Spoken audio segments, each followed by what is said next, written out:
गांव की सीमा से कुछ दूर एक प्राचीन मंदिर स्थित था। यह मंदिर वर्षों से वीरान पड़ा था और इसके आसपास के लोगों ने इसे शापित मूरत का मंदिर नाम दिया था। इस मंदिर के बारे में कई दंतक कथाएं थी, लेकिन एक कथा सबसे प्रसिद्ध थी, मूरत का अभिशाप। कहते हैं, इस मंदिर में एक मूरत थी जो न केवल रहस्यमय थी, बल्कि जिसके बारे में यह मान्यता थी कि वह शापित है। किसी को नहीं पता था कि यह मूरत कब और कैसे यहाँ आई, लेकिन ये स्पष्ट था कि जो भी इसके पास गया, वह कभी लौटकर नहीं आया। लोग कहते थे कि इस मूरत को देखते ही इंसान पत्थर का हो जाता था। वर्षों से इस मंदिर की ओर जाने की हिम्मत किसी ने नहीं की थी, और गांव वालों ने इसे भुलाने में ही भलाई समझी। लेकिन हर रहस्य के पीछे एक सच्चाई छिपी होती है, और यही सच्चाई इस गांव में भी छुपी हुई थी। रघु नामक एक युवक इस गांव में हाल ही में आया था। वह एक जिज्ञासु स्वभाव का था और हर अनसुलझी चीज को जानने की कोशिश करता था। उसने गांव वालों से मंदिर के बारे में सुना और उसकी जिज्ञासा बढ़ गई। गांव के बड़े बुजुर्गों ने उसे इस मंदिर से दूर रहने की सलाह दी, लेकिन रघु को ये कहानी सिर्फ एक अफवाह लगी। उसने ठान लिया कि वह इस मंदिर के रहस्य को जरूर सुलझाएगा। रघु ने एक दिन अपने दोस्तों मोहन और श्याम से इस बारे में बात की। मोहन और श्याम बचपन से ही इस गांव में रहते थे और उन्होंने भी मूरत की कथाएं सुनी थी। वे दोनों जानते थे कि यह जगह खतरनाक हो सकती है, लेकिन रघु की दृढ़ता देखकर उन्होंने उसका साथ देने का फैसला किया। तीनों ने एक रात मंदिर की ओर जाने की योजना बनाई। रात के समय जब गांव सो रहा था, रघु, मोहन और श्याम मंदिर की ओर बढ़े। रास्ता सुनसान था और आसमान में चांदनी भी धुंधली दिखाई दे रही थी। हवा में एक अजीब सा सन्नाटा था, जैसे खुद प्रकृति उन्हें रोकने की कोशिश कर रही हो। जंगल का रास्ता अंधकार में और डरावना था, लेकिन तीनों मित्र अपने इरादों में दृढ़ थे। कुछ देर चलने के बाद उन्हें मंदिर का पुराना द्वार दिखाई दिया। यह मंदिर समय के साथ खंडहर हो चुका था, लेकिन उसका प्राचीन वैभव अब भी झलकता था। द्वार के ऊपर एक पुराना पत्थर लटका हुआ था, जिस पर किसी अज्ञात भाषा में कुछ लिखा हुआ था। रघु ने उसे पढ़ने की कोशिश की, लेकिन वह समझ नहीं सका। मोहन ने कहा, शायद ये शाप के बारे में चेतावनी है। हमें सतर्क रहना चाहिए। तीनों ने हिम्मत करके मंदिर का द्वार खोला। अंदर का दृश्य भयावह था। दीवारों पर प्राचीन चित्र बने हुए थे, जो किसी तरह की अनुष्ठानिक विधियों को दर्शा रहे थे।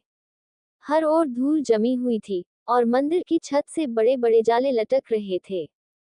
मंदिर के केंद्र में एक विशाल मूर्ति थी, जो ध्यान की मुद्रा में बैठी हुई थी। ये वही शापित मूरत थी, जिसके बारे में उन्होंने सुना था। रघु ने धीरे धीरे मूरत की ओर कदम बढ़ाया। उसकी आंखों में जिज्ञासा और डर का मिश्रण था। मूरत की आंखें चमक रही थी, मानो वह जीवित हो।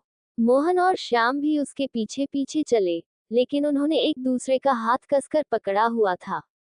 जैसे ही रघु ने मूरत को छूने की कोशिश की, अचानक मंदिर के दरवाजे अपने आप बंद हो गए। तीनों चौंक गए और डर से उनके पसीने छूटने लगे। तभी मंदिर में एक भारी आवाज गूंजने लगी।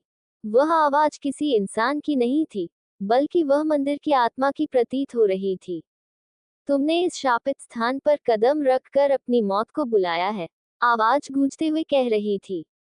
यह मूरत वर्षों से शापित है, और जो भी इसे देखता है, वह पत्थर बन जाता है।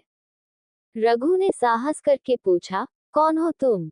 और यह शाप क्यों लगाया गया है?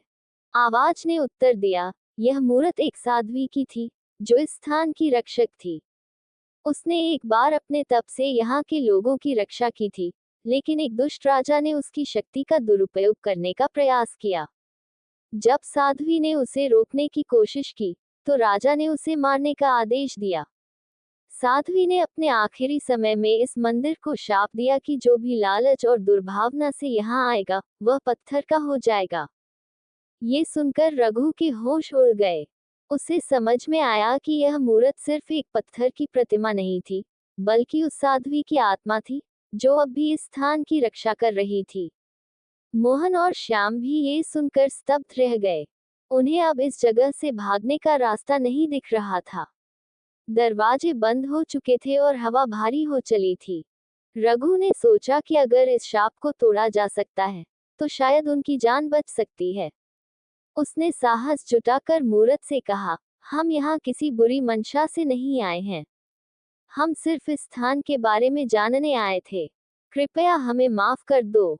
मूरत की आंखें और अधिक चमक उठी, और एक बार फिर से वह आवाज गूंजी, यदि तुम्हारे इरादे सच में पवित्र हैं, तो तुम्हें इस मूरत की सच्चाई को जानना होगा। केवल तभी तुम यहाँ से सुरक्षित जा सकोगे। मूरत का रहस्य जानने के लिए तीनों ने मंदिर के चारों ओर ध्यान से देखना शुरू किया। वे दीवारों पर बने चित्रों को ध्यान से देखने लगे। चित्रों में एक साध्वी को ध्यान में लीन दिखाया गया था, और उसके सामने एक राजा खड़ा था। राजा की आंखों में लालच था, और वह साध्वी से उसकी शक्ति मांग रहा था। साध्वी ने मना किया, तो राजा ने क्रोधित होकर अपने सैनिकों को उसे मारने का आदेश दिया। तभी रघु की नजर दीवार पर बने एक छिपे हुए चिन्ह पर पड़ी। उसने मोहन और श्याम को बुलाया, और तीनों ने मिलकर उस चिन्ह को धक्का दिया। अचानक दीवार के पीछे एक दरवाजा खुला। दरवाजे के भीतर एक गुप्त कक्ष था, जिसमें प्राचीन शिलालेख और एक चमकता हुआ पत्थर रखा हुआ था। रघु ने पत्थर को उठाया, और तभी मंदिर की आत्मा एक बार फिर प्रकट हुई। ये वही पत्थर है जिसमें साध्वी की शक्ति बंधी है, आत्मा ने कहा। इस पत्थर के जरिए ही शाप को तोड़ा जा सकता है, लेकिन इसे करना आसान नहीं होगा। जो भी इस पत्थर को छुएगा, उसे साध्वी के तप का सामना करना होगा। रघु ने बिना सोचे समझे पत्थर को पकड़ लिया। उसके चारों ओर अचानक एक प्रकाश में आभा फैल गई, और वह मंदिर के भीतर ही ध्यान की अवस्था में चला गया। मोहन और श्याम ने उसे जगाने की कोशिश की, लेकिन वे असफल रहे। रघु को अब साध्वी के तप और संघर्ष का अनुभव हो रहा था। उसने देखा कि साध्वी ने अपने तप से किस प्रकार उस दुष्ट राजा को परास्त किया था, और किस तरह उसने अपने प्राण त्याग कर इस स्थान को शापित किया था। लेकिन रघु की जिज्ञासा और साहस ने उसे वह शक्ति दी, जिससे वह इस शाप को समझने में सक्षम हो गया। उसने महसूस किया कि अगर कोई सच्चे दिल से इस मूरत के पास आता है, तो वह शापित नहीं होता, बल्कि वह सत्य का सामना करता है। जब रघु ध्यान से बाहर आया, तो मंदिर के दरवाजे अपने आप खुल गए। मूरत की आंखों की चमक धीरे धीरे मध्यम हो गई, और मंदिर की हवा अब पहले की तरह भारी नहीं थी। रघु, मोहन और श्याम ने मंदिर से बाहर निकलते हुए एक दूसरे की ओर देखा। वे समझ चुके थे कि उन्होंने सिर्फ एक मूरत नहीं, बल्कि एक महान आत्मा का सामना किया था। गांव वापस आकर उन्होंने गांव वालों को पूरी घटना सुनाई। लोग अब इस मूरत को शापित नहीं, बल्कि एक पवित्र प्रतीक मानने लगे। मंदिर फिर से एक तीर्थ स्थल बन गया, जहां लोग साध्वी की आत्मा की पूजा करने लगे। रघु, मोहन और श्याम ने इस घटना से सीखा कि हर रहस्य के पीछे एक गहरी सच्चाई छुपी होती है, और केवल वे ही उसे जान सकते हैं, जो सत्य का सामना करने का साहस रखते हैं। शापित मूरत का अभिशाप अब खत्म हो चुका था, लेकिन उसकी कथा गांव के लोगों के दिलों में हमेशा जीवित रही।